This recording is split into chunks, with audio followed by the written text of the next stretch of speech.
Hello and welcome to the Haaretz podcast. I'm Alison Kaplan-Summer in Tel Aviv. The disturbing and tragic Gaza war wears on. Benjamin Netanyahu's government and the IDF are forging ahead with plans to invade Gaza City, despite Hamas's announced willingness to move forward with a deal that would release at least some of Israel's hostages.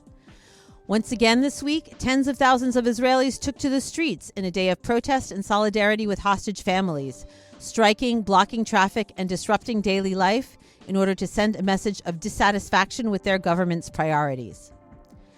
The dramatic events of the war have, for nearly 2 years now, overshadowed events in the West Bank.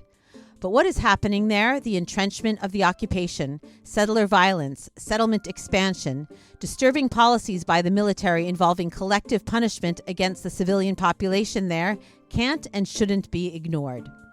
Haaretz readers have been lucky enough to benefit from the dedicated coverage of the West Bank by Hagar Shezaf. She has covered this beat for the past 6 years and won the Israel Press Institute Prize for her coverage. My conversation with Hagar, coming up.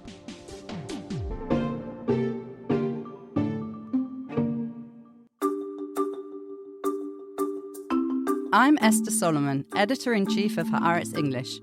Around the world, the fight is on to preserve critical and independent media. Haaretz, Israel's oldest newspaper, upholds its long tradition of accurate, committed, and incisive journalism, refusing to bend its reporting to pressure from any government or leader. A digital subscription to Haaretz gives you up-to-the-minute news and analysis in English from journalists who live Israel's reality and are committed to covering the Middle East and its global repercussions. At the same time, your subscription supports the cause of a free press that holds the powerful to account in Israel and around the world.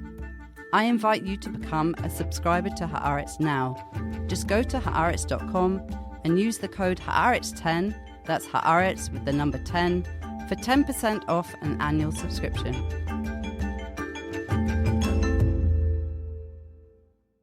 Hagar Shezaf, West Bank correspondent for Haaretz. Welcome to the podcast. Nice being here.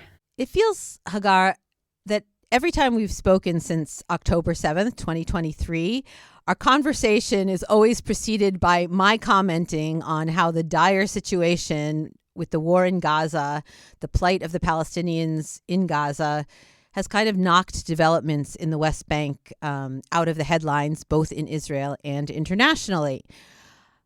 So I'll say that again. I presume that's your feeling as well. For me, it's my only focus. Therefore, I feel like it's the main thing that's happening. But yeah. As we record, the entire country is shut down in solidarity with the hostage families. There's a strike. That doesn't make what's happening in the West Bank any less important. So I want to go over with you what's happening now, and then maybe we can zoom out to the bigger picture there. You've just reported that the Shin Bet security service and the police announced the arrest of 5 Israeli settlers over the weekend. They're suspected of being involved in, quote, violent and severe activity against the security forces, and they are going to be investigated for, quote, terrorist actions as a grave danger to state security. That's a big deal. There's a gag order on the case, but what are you allowed to tell us about it? So I will say about the general trend that is happening when it comes to settlers and extreme right-wing activists in the West Bank, but not only actually in the West Bank. So first of all, the 5 that you mentioned are not the only one who are detained around kind of the same allegations, not about the same event, but like similar allegations. There are 2 others that were also detained. There was an incident that happened a few months ago where, according to the army, settlers attacked a soldier who came to evacuate an outpost. This whole event kind of like evolved over a few hours and kind of like not on the same scene, but kind of on the outskirts of the event, there was a young settler who was shot by soldiers because he allegedly threw stones. And so from this event on, there is sort of like an escalation between extreme settlers, what we would call hilltop youth, and the police, the military, and the Shin Bet. We did report that there was an incident where a sensitive security installation was torched in the West Bank. So what we're talking about in general are incidents along these lines, and sort of like a growing, not only tension, but tension and conflict between the security establishment and those very extreme sellers.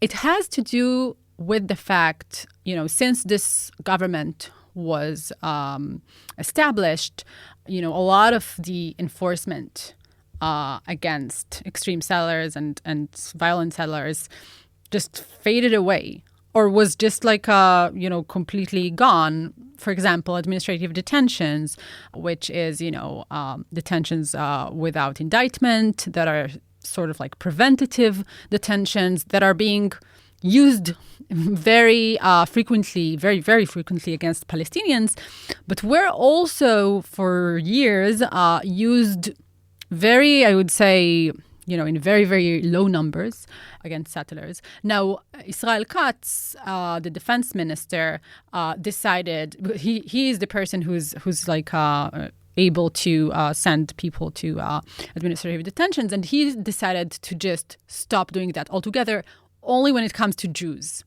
to sellers. And he said that explicitly. He made that decision in November. Yeah. So, so what we're seeing now, this sort of like, again, growing conflict and violence against security forces in the West Bank, but not only in the West Bank, has to do with, I think, first of all, that those extreme sellers were allowed and are still allowed to do whatever they want and to not face any consequences. But I will say that following the violence against that soldier that I mentioned that was near Kufr Malek, or an outpost that was called Baal Chatzor, which is, I would say, like broadly speaking, Ramallah area, following the fact that violence was used against a soldier, the whole security establishment kind of tried or started to be more aggressive towards the sellers, to evict and evacuate more outposts and to arrest sellers. Hagar, let's talk about collective punishment. Recently, after a shooting attack by a Palestinian against settlers, the IDF uprooted 3,100 trees in a West Bank village near an unauthorized Israeli settlement. A civilian suffered some minor injuries from that attack. The Central Command Chief, Avi Bluth, said at a situation assessment near the scene of the shooting that he was putting all West Bank villages on notice that if they commit a terror attack, they will pay a heavy price, experience a curfew and a siege, like really an outright threat, and added that the army was engaging in shaping actions designed to deter everyone, not only this village, but every village that tries to raise its hand against any of the residents. I presume residents mean settlers in the West Bank. Tell us about this uprooting of trees. Was it done as an operational tool to try to look for suspects? Was it just done strictly as a collective punishment? Is this characteristic of new things that are happening in the West Bank? If you're speaking about a village, then for me, whatever follows is obviously, collective punishment or collective deterrence, which is, in fact, just another way to say punishment. Now, the uprooting of trees, which the number of trees that were uprooted and were approved to be uprooted by Bluth himself is outrageous. It's nothing like we have seen before. This is not the first time that olive trees or trees in general are being uprooted for military reasons. I can think of another. To build access roads? What are the military reasons? Okay, so in this area specifically, it's a very beautiful area. I will say I really like this area. And one of the reasons why it's so beautiful is that it's really, really filled with olive trees. And obviously, trees are making it harder for the military to, see what's happening. And if someone, tries to get nearby the road because it's bordering the main road, it's basically can be used as a hiding spot, right? And in this regard, in what happened near El Mughayer, the military says that the Palestinian who attempted to do the attack, again, he wasn't, I will say, he wasn't successful in the attack, right? Like he shot, but, luckily, like no one was injured from the shooting. So basically, the way the military sees it is that, those trees and that whole area can be used, for hiding and for the military to not be able to identify someone who is, attempting to attack. And they will say, and it's true, that there has been quite a few stone throwings in that area, Molotov cocktail throwing, et cetera, et cetera, et cetera. Therefore, again, from the military's perspective, they will say that the rationale is, security reasons. And these are the reasons that I just mentioned. I will say that I know for a fact that there were people from within the security establishment who thought that this is extremely exaggerated. Is it a new approach, Hagar? It's not a new approach altogether, because the military would sometimes demolish houses or do certain things, to kind of shape, the area as it sees fit. I will say that it's quite clear that what happened in El Mughayr, the uprooting of so many trees, is something that is very much an Avi Blut policy. And I also see, the kind of connection between that and between what's happening in the refugee camps in the West Bank, because for many, many months now, the military basically displaced residents of 3 refugee camps in the West Bank, Nur Shams, Tul Karem, and Jenin. They are empty for months and months because there's a big military operation. No, the military says that it did not displace the population. They just allowed them, to leave. And again, I beg to differ. I think that if you, create certain conditions that are unlivable, then, you don't have to physically maybe, go in houses and kick people out, even though I heard that happening too. But, in essence, you're obviously displacing this population. So after they displaced the population in those 3 refugee camps, what they did is they started demolishing houses in order to create roads inside the refugee camps that will be passable for military vehicles. It's basically like urban planning done by the IDF without... Obviously, urban planners are not involved, and it does not have the local population's best interests in mind at all. So I do see that as part of Avi Blut's policy and approach. Obviously, it wouldn't have been done this way had we spoken about an Israeli Jewish population. Let's say something along these lines would have happened near, I don't know, Yitzhar. No one would uproot so many trees. And I have to say, I think that what happened, by the way, with this story is that, the figure of 3,100 trees and also Blut's speech that you just read out, these two things are not, the fact that we know these things, this is not like investigative journalism. This is the army put out those things. They published those things. And to be honest, I think that they did not think that it will received pretty harsh criticism also from I think internationally, obviously, and from Israeli society. And I think they miscalculated and they understood it. Again, my analysis. And they later published another kind of statement saying that Avi Blut, it's not collective punishment. I'm paraphrasing. I don't remember. But, it's not collective punishment and it's from operational purposes. And they regret that some people, said stuff about Avi Blut or something, and it's not every day that they do that. I think they miscalculated. I cannot be convinced that this is not collective punishment. I cannot be convinced that when someone says, the village does an attack and the village, should pay or should be scared or whatever, that does not equal collective punishment. And of course, I understand that it's easier for the military to close off the whole village if they're looking, for a suspect. I understand that. But they would never do that to a Jewish population, So while I understand that maybe when Avi Blut, looks at himself in the mirror, he does not think, yes, I did collective punishment. In essence, that's still what he did. Hagar, I'm having you on the podcast today, not only because we need to pay attention to what's happening in the West Bank, even as Gaza remains in crisis, but because after 6 years of really impactful and important coverage of the West Bank, you are leaving us for studies at the London School of Economics.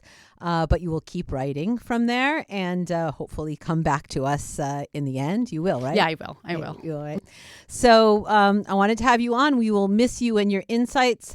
But 6 years, not many people have that kind of perspective of looking at the West Bank so closely for that length of time. I'm curious if you would share with us what you see over that sweep of time as the biggest changes in Palestinian society and politics, in the growth of settlements, the behavior of the settlers. You've mentioned some of the changes in the military policy towards the settlers' behavior and towards the Palestinians. And particularly over the past 2 years, how you've seen the Gaza war perhaps shape or change policy in the West Bank. In the 6 years that I've, covered the West Bank, before the war started, I already felt like it's in a pretty much constant state of deterioration. I mean, it's hard to say because when I first started, Trump was the president, the first round. And around that time, I think that what happened, and we see that today even more, is, two things. First of all, the West Bank, what Israel does or does not do, especially in the sense of construction of settlements, kind of responds to international pressure. And when Trump was president back then, there was no pressure, right? Because at the end of the day, Israel mostly cares about what the U.S. would say. Europe can condemn, can whatever, but, it doesn't really affect Israeli policy. So when I first started, I think that, first of all, you had that. And second of all, you had, the deal, the Abraham Accords. And I think, first of all, it obviously gave space to the idea that I think already prevailed in many places, that annexation is the reality. And that's what's happening. And, Palestinians in many ways are no longer at the table. No one really cares about their interests. And we're speaking at a time that the international community says, now's the time to start talking about two-state solution, and we're going to recognize the state of Palestine at the United Nations. But basically what you're saying is you feel like that ship has sailed. Has this ship sailed? I think, settlers and settlements are fully, are developing and in a very, very high pace. No one's stopping it. Obviously, the more that there is, the more difficult it is to assume that anything else will happen.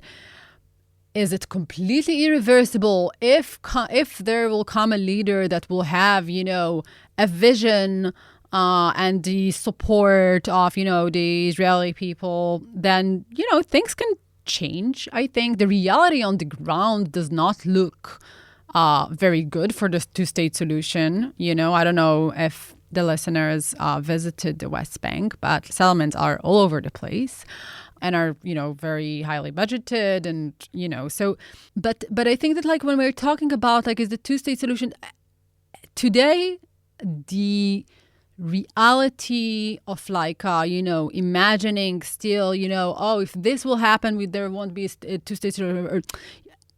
The reality on the ground is already of annexation. Bezalel Smotrich did. The West Bank is annexed. It was true before, right? As an Israeli, I can, drive back and forth. I can go around. Obviously, for me as an Israeli, it's annexed, right? Smotrich, like what he did was basically to, create this system that is accelerating all of these processes while keeping this sort of like quite empty shell of, the civil administration, the military. There is military rule, whatever. So I think that, when Biden was in office, I mean, I think that the big kind of like policy that he put in place in terms of the West Bank was the sanctions, which was a complete failure. It was an easy step for them for many reasons, also because of the criticism against the war in Gaza. And in a way, like, the sanctions in the West Bank was like the easier route to take. Again, did it affect anything on the ground in the West Bank? It didn't. Not at all.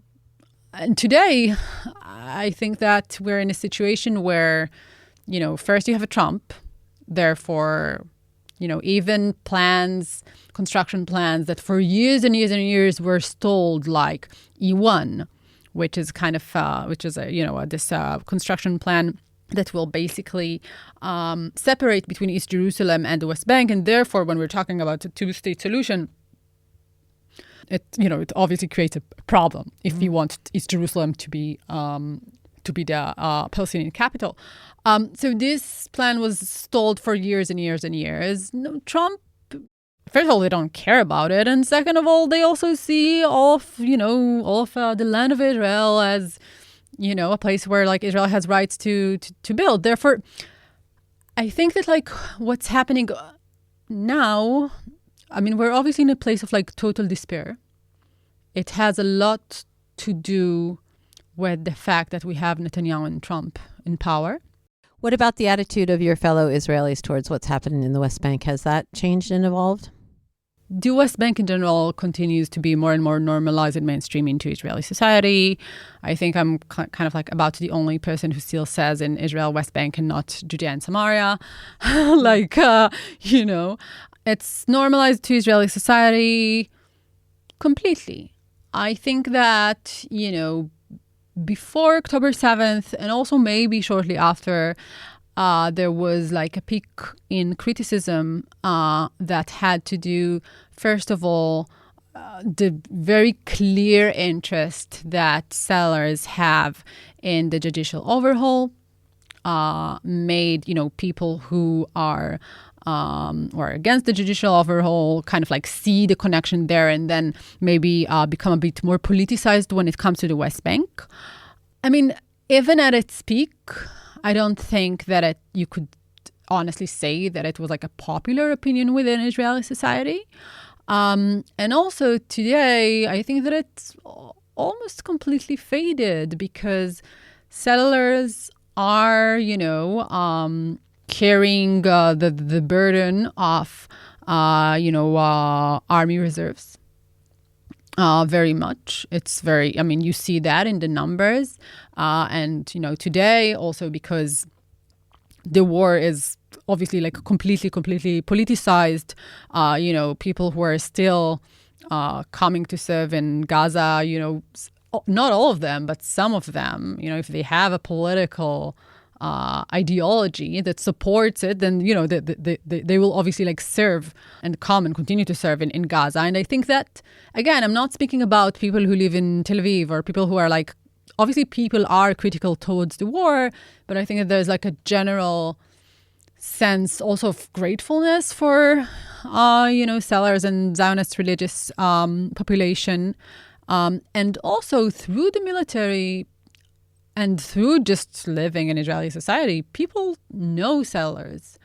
And so they're friends with the sellers. They know sellers, so it's totally normalized. The obviously like news, news broadcasts and whatever. Like, I think that like a very good example of that is that like there was 20 years for the disengagement. Right, there's been very sympathetic coverage of those poor displaced settlers who had to leave Gaza. You saw that like the way that the 20 years of the disengagement from Gaza was covered and was, there were like there's like a new TV series about it and like documentaries and stuff like that. It's it's mostly quite sympathetic and I guess in many ways kind of rewrites history, but also just gives a lot of space to the narrative of, how Israeli society kind of like betrayed the settlers.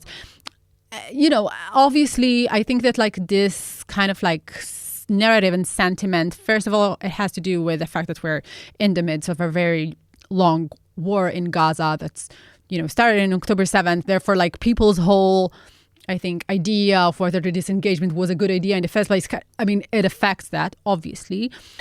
But also because, settlers are overrepresented in Israeli discourse and in Israeli society and in Israeli politics. The power that Smotrich and Ben Gvir have is disproportionate to these populations' share, in the general Israeli population. And I think that's, for me, that's like my main kind of like point where I think a lot about the fact that like the West Bank is totally uncovered by Israeli news journalists. There are like 2 news channels today in Israel that don't even have West Bank correspondents. As a journalist, there's so much to cover in the West Bank. You have the military, you have the settlers, you have, the Palestinians, you have whatever, you have so many things. And it's just not covered. And I think that actually a moment where I saw that very much was actually when that soldier that I mentioned was attacked near Kufr Malik by settlers. Then it was like very evident, and suddenly you had a lot of coverage of that in Israeli news. Now, just a few days before that, you had Palestinians were killed by Israeli soldiers in that village in Kufr Malik, and there was a settler attack. That was like that was almost received no coverage. And so, it's just the context of things, the like long-term understanding of things, the having sources that are not just the IDF spokesperson, like that's the only source of Israeli news in Gaza, but also in the West Bank. I think that it shapes the way what people know and how they think about the reality in the West Bank.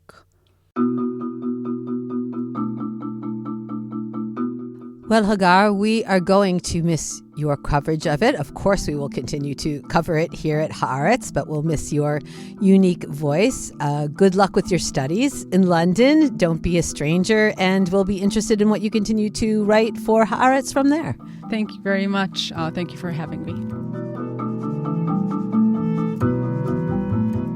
And that's it for this episode of the Haaretz podcast. Thanks to my guest, Hagar Shezaf, and to producer Dan Brumer, and editors Dan Brumer, Avri Rosenzvi, and Maya Ben Nissan. If you want to continue to listen to the podcast, make sure you never miss an episode. Please subscribe to us on Apple, Spotify, or wherever you get your podcast.